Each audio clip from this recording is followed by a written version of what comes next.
Well, I didn't want to make this video, but here we are. There's no TT. We have a problem. I've had nothing but problems with this car for the last month. Yeah, so another thing has gone wrong. So when I was driving on the motorway, the water temperature just went, it was nothing. It was just 50. It wasn't moving. I was like, that's really weird. It must be like the sensors just died or something odd is after happening. Alright, drove on and I was like, it shouldn't really be like registering at no temperature. And then suddenly I got a warning, low coolant and no temperature. I was like, that's really weird. So we stopped on the motorway, we just pulled in, and suddenly the whole front of the car was just covered in steam. I was like, well, that's not good. So this is what happened. So what happened was, while I was driving on the motorway, this popped out. That's why I had no temperature gauge, was reading nothing. The coolant bottle, eventually it ran out of fluid and it then gave me a warning. But because I was driving forward, the wind was cooling the radiator, so it was actually kind of keeping the engine cool, but not working that well. So I got really worried, did I do any damage to the engine? So when I got home, I pulled out the engine compression tester kit and then cylinder pressure tested each of the cylinders. And they all read perfectly normal, which was 180 psi. So I was like, fantastic, didn't do any damage. The engine just got a bit hot, let it cool down, we added in extra water, and I've done no long-term damage, because if the cylinder head was gone, all the cylinder pressure tests would all read totally different, and I'd either have a bow up or bow down in the cylinder head, and either the outside or the two insides would read totally different pressures. But nope, everything is reading the exact same. So great. Now, why is it still leaking coolant? 1 year later.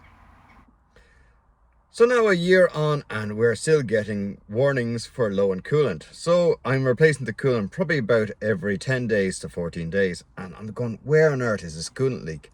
So at the side of the engine block where the temperature sensor goes in, it's still leaking there. Not very fast, just a very, very slow drip. So what I end up doing was getting Tech 7 and gluing it in. And it's definitely not going to leak now. I was like, fantastic, fixed. And then 2 weeks later, I got another warning, low in coolant. I was like, definitely has to be like a sensor gone wrong or something. Nope, we were actually low in coolant. So trace it down to the auxiliary pump in front of the radiators. Got a new pump, fixed, done. I was like, definitely no more coolant leaks now. 2 weeks later, got another beep, low in coolant. I eventually figured out that the lid on top of the coolant bottle was actually, the seal had gone, and very, very faintly it was leaking coolant. I was like, right, I get a new lid, new expansion bottle, put that on, fixed. There's no need to make a video of it, it's not very exciting, done. And 2 weeks later, I got a coolant leak warning.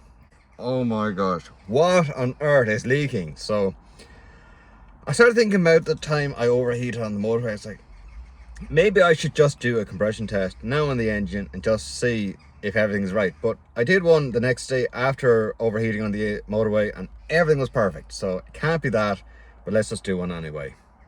Really handy little tester kit to have is to know how much pressure each cylinder is making. Cylinders 1 and 2, cylinders 3 and 4. So that looks like the two outside cylinders, cylinder 1 and cylinder 4, have higher compression than cylinders 2 and 3. And 2 and 3 are below 150. And that's not looking right either. So I'm really down on power and there's something seriously not right with this car. So thanks to the great lads of Timu, I managed to pick up a really cheap endoscope that plugs into my phone, and I can use that to go into the bores of the cylinders. Here's a picture of cylinders 1 and 2, and now cylinders 3 and 4. So I got a massive fright when I saw cylinder 1. So if it's that clean, you can actually see the writing that's on the cylinder. And there should be actually carbon there. And that looks like coolant to me. I was like, what if it is and what if it isn't? I don't know. Then I looked at cylinder 2. Yeah, it looked okay. Looks like probably any other like cylinder should look like. It has a bit of carbon on it. Looked at cylinder 3. Yeah, it looks not as clean as cylinder 1, but not as dirty as cylinder 2. It's kind of in between. It's like, but it is cleaned. And then cylinder 4 was probably maybe I'd say the dirtiest of all of them. And they should all look like cylinder 4. They shouldn't be steam cleaned. And yeah, that's really now not looking good. So straight away, everyone says, pull the dipstick, check the coolant. You'll have oil in your coolant in your oil. Check them, and it was absolutely perfect. There was no contamination at all in the coolant, and there was absolutely no contamination whatsoever in the oil. So the oil is not mixing with the coolant is not mixing with the oil. So what can it be? So this is why I'm still not 100% sure that's definitely a head gasket. It could be something else that I'm just not seeing. Like, I think the turbo is water cooled. It could be a leak on the back of the turbo. It could be a frost plug that's leaking. It could be, I don't know, an oil cooler. It could be anything. So I'm still not sure that it is a head gasket or not. Finger crossed it's not though.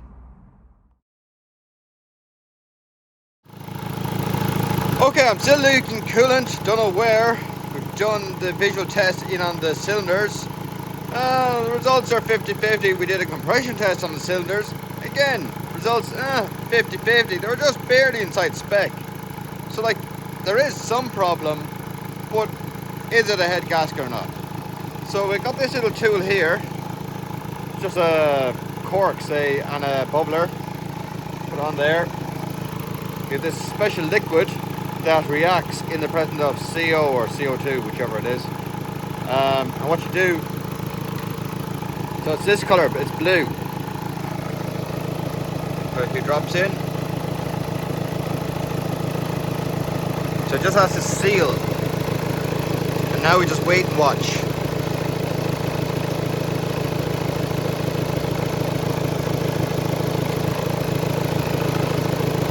So unfortunately we have gas. So that could just be the coolant bubbling. There is a bit of water in there as well because I was running low on coolant, or the pink coolant, the G12. But that's blue. So if that turns yellow, it means there's CO2 or CO in the coolant. Straight away, it's changing colour.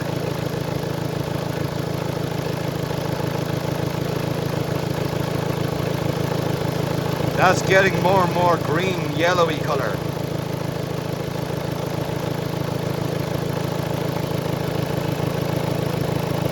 Right, I think that confirms it.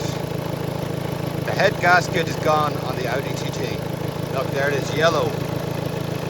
Could you get any more proof? Damn it. So, the bubbler is actually producing CO or CO2, which I don't know which it is. It's exhaust anyway. And then the colour is changing to prove that it is actually just as carbon dioxide rather than coolant or steam pressure. Right. What do I do now?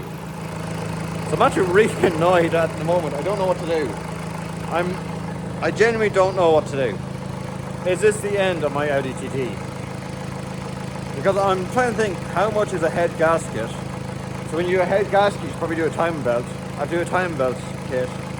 You know, I have to pay labour. I'm not going to do this myself. I've got to see if I can outsource it to a garage. And someone's going to have to plane the head as well. So the whole head has come off.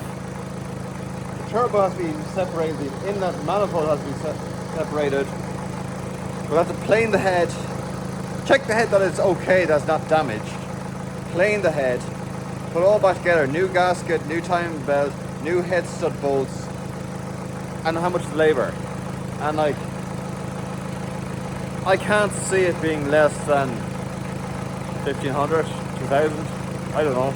Because when you think about it, your garage charges, they're probably around 50 euros per hour.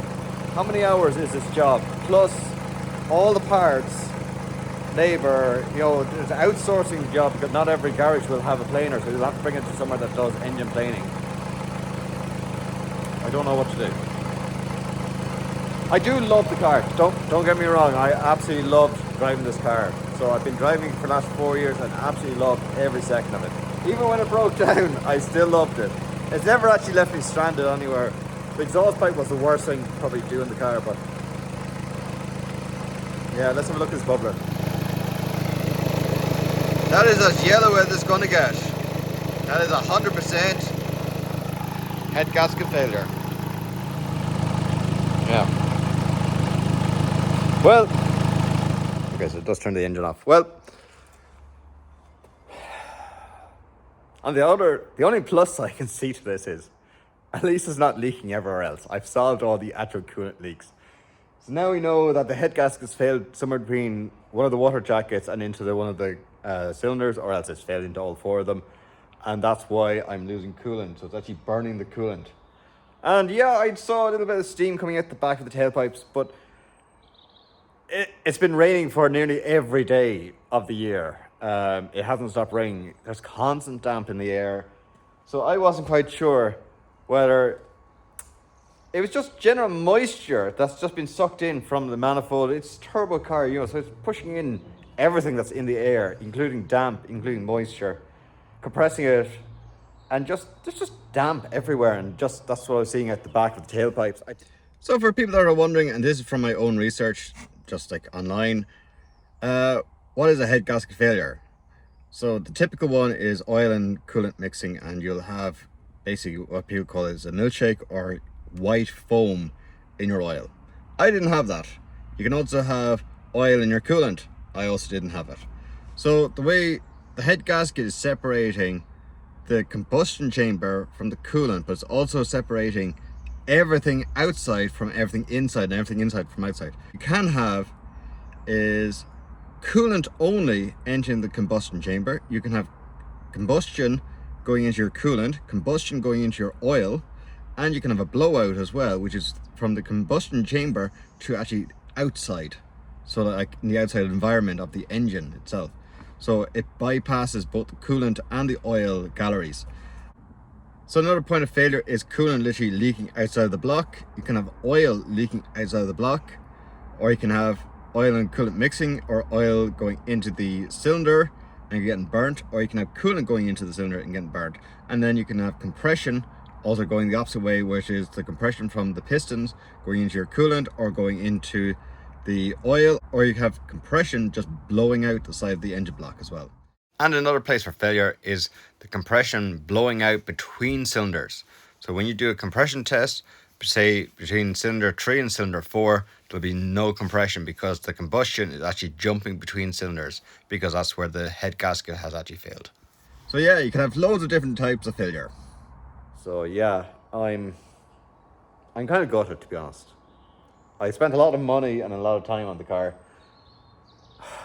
I don't want to give up the car, but like, I'm also thinking, how much is all the work to get the engine back together? And at the end, it's still a 02 TT. Yeah, there's a smiley face there.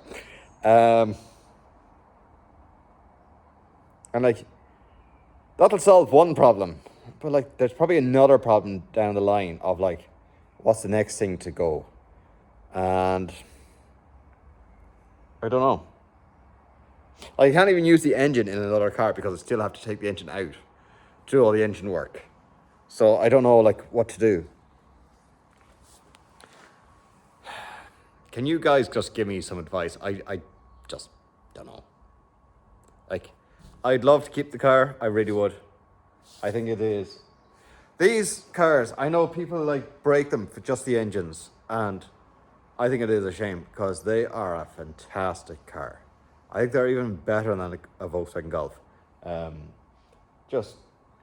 okay, there's no room inside them and they are tiny, but they have such a cool presence. Even when we're driving, like if there's a shop front and the road is parallel to it and you see the silhouette of the car, it just looks cool.